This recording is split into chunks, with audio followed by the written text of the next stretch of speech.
Bonjour à tous. Je suis assez nouveau sur le forum et, pour me présenter brièvement, je suis plongeur professionnel. C'est mon métier depuis maintenant 12 ans. Et depuis 5 ans, je suis également caméraman. Je suis souvent engagée par des organisations de recherche pour l'étude des animaux marins.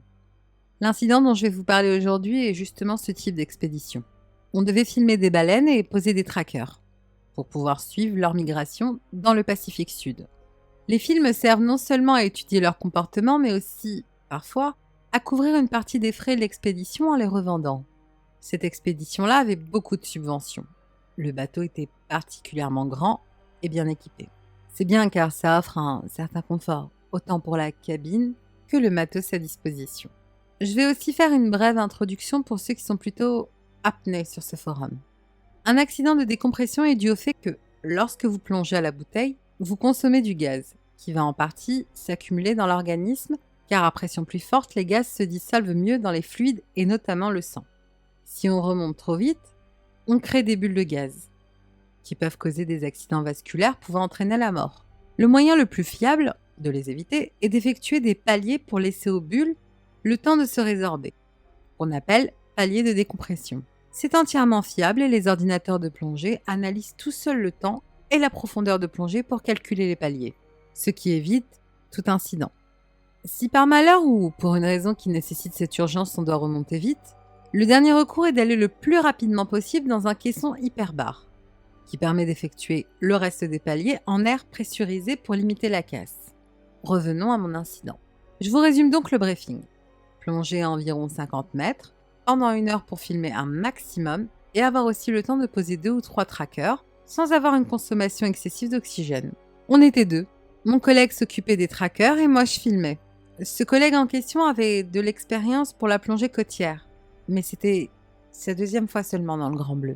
C'est beaucoup plus angoissant dans ce cas, parce qu'on a tendance à dériver et que, des 30 mètres de fond, on n'a plus aucun repère spatial. Juste une légère lueur au-dessus, mais très faiblarde. Et comme vous devez le savoir, quand on angoisse, on consomme plus d'air et on diminue notre temps de plongée. Personnellement, j'étais habituée, donc aucun souci pour moi. Les 20 premières minutes se sont très bien passées. On observait les baleines se nourrir et interagir et on avait posé 2 trackers. Et c'est environ à ce moment-là que mon partenaire m'a fait signe. Il m'a montré son manomètre et il consommait beaucoup trop. Il devait remonter sous peine de ne plus avoir d'oxygène. J'ai regardé mon mano et il consommait 2 fois plus que moi. Le manque d'habitude et le stress d'approcher des baleines, je suppose. Je lui ai fait signe de remonter et que je restais pour continuer à filmer. Le Vénard avait à peine 30 minutes de palier à faire avant d'être là-haut, selon mon ordi de plongée, alors que j'en ferais quasiment 2 heures si je restais 1 heure. Vu les circonstances, j'ai décidé d'écourter un peu et de rester environ 40 minutes au total. Ça me ferait remonter environ 1 heure après lui en faisant les calculs de tête. On a le droit d'écourter s'il y a un incident de toute façon. Je suis donc remontée après avoir filmé pendant 20 minutes de plus. Et j'ai fait mon palier à 9 mètres. Mon collègue était au-dessus en train de finir son dernier palier à 3 mètres, attaché au câble. On utilise un câble quand les paliers sont longs. Ça évite de dériver loin du bateau sans avoir à palmer et on peut échanger des trucs avec la surface, notamment des bouteilles en plus. Au bout de 8 minutes, l'ordi m'a dit de passer à 6 mètres pour presque un quart d'heure. Je suis remontée et me suis attachée au câble. J'ai aussi fait remonter la caméra. Ça me délestait un peu. Si j'avais su, je le regardais. Il ne s'est pas passé grand-chose pendant ce palier. C'est là que j'ai commencé à monter à 3 mètres. Mais j'ai eu l'impression que quelque chose avait tiré ma palme vers le fond. Je me suis retournée, mais rien. Mes palmes avaient dû s'entrechoquer. Une bouteille en plus m'attendait. Je l'ai donc prise et branchée à mon détendeur. Même si j'avais un peu le temps de voir venir. C'est alors que j'ai senti à nouveau qu'on tirait sur ma palme. De nouveau, rien. Pas de poisson, ni de requin curieux. Et les baleines étaient parties depuis longtemps maintenant. Je fais une petite pause dans mon récit pour préciser.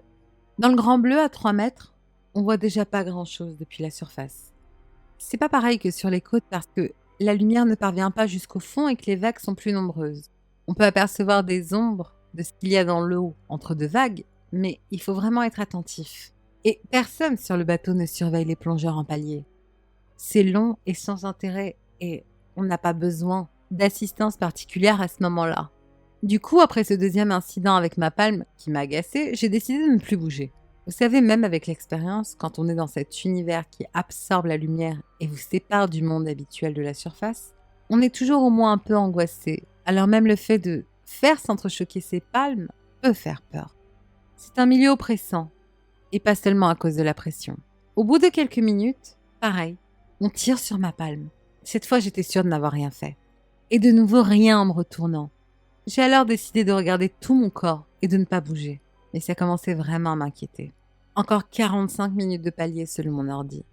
Au bout d'un temps qui m'a semblé une éternité d'angoisse, j'ai aperçu 2 yeux brillants sous moi, comme ceux d'un chat qui se cache sous un lit, mais incroyablement lumineux pour ce milieu qui absorbe la lumière. J'ai eu un mouvement de recul et les yeux se sont immédiatement évanouis avec un grognement rauque. Un peu comme quelqu'un qui a une bronchite se racle la gorge. Ce bruit me faisait vraiment flipper parce qu'en plus de 2000 heures à mon actif, je n'avais jamais entendu un tel bruit. Les grognements ont repris quelques secondes après en s'instantifiant et plusieurs paires d'yeux se sont allumés dans cette immensité sombre. Là, malgré toutes mes heures de plongée, j'ai paniqué et immédiatement gonflé ma stape pour remonter par réflexe. Il restait 40 minutes de palier, mais je ne pouvais pas rester 40 minutes de plus avec ces choses, quoi que c'était. Heureusement, le bateau avait un caisson hyperbare et j'y suis allée en vitesse. Si on n'avait pas eu cet équipement, je ne serais probablement plus là pour vous le raconter. Je n'ai rien dit aux autres. Déjà que le chef d'expédition était particulièrement mécontent de nos 2 performances, il ne m'aurait jamais cru. Il m'avait déjà réprimandé violemment pour ma remontée soudaine qui aurait pu me tuer. Il était responsable des plongeurs, vous comprenez, et risquait gros s'il y avait des morts. Si vous êtes un peu renseigné, vous savez que les accidents de décompression arrivent la plupart du temps lors des plongées en solo, quel que soit le niveau du plongeur. Même des plongeurs avec des milliers d'heures et des ordinateurs de plongée performants mouraient d'accidents de décompression, et ça m'avait toujours étonné. Maintenant, je pense savoir pourquoi ils font autant d'accidents de décompression. L'océan est vaste et on ne le connaît pas si bien. Il vaut parfois mieux fuir ce qu'on peut y trouver. Ne plongez jamais seul. On n'est pas dans notre élément et c'est pas un milieu des plus cléments.